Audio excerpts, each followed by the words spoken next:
ایک دن کی بات ہے کہ ایک کچھوی اور بچو میں بہت دوستی تھی۔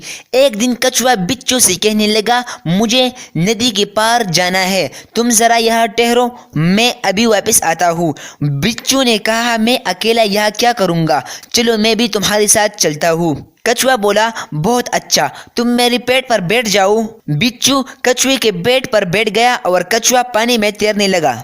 ابھی تھوڑی ہی دور گئے تھے کہ بچو نے کچھوے کے پیٹ پر ڈنگ مارنا شروع کر دیا۔ کچھوے نے پوچھا، اے دوست، یہ کٹ کٹ کی آواز کیسی ہے؟ بچو بولا، کوئی بات نہیں ہے، میں ذرا اپنی عادت پوری کر رہا ہوں۔ میری عادت ہے کہ میں ہر ایک کو ڈنگ مارتا ہوں، خواہ وہ دوست ہی کیوں نہ ہو۔ تم پریشان نہ ہونا، میں عادت سے مجبور ہوں۔ کچھوے نے یہ سنا تو پانی میں غوطہ لگایا۔ جب بچو ڈوبنے لگا تو اس نے کچھوے سے پوچھا، یار تم غوطہ کیوں لگاتے ہو؟ کچھوے نے جواب دیا کہ میں بھی تمہاری طرح اپنی عادت سے مجبور ہوں، تھوڑی دیر کے بعد پانی میں غوطہ لگانا میری عادت ہے۔ یہ کہہ کر اس نے ایک لمبا غوطہ لگایا تو بچو پانی میں ڈوب گیا۔ یوں اس نے اپنی حماقت کی سزا خود پائی اور غرق ہو گیا۔ دوستو، اس کہانی سے ہمیں یہ سبق حاصل ہوتا ہے کہ کبھی کسی سے زیادتی نہیں کرنی چاہیے۔ تحمل مزاجی بہترین حکمت عملی ہے، جیسا کرو گے ویسا بھرو گے۔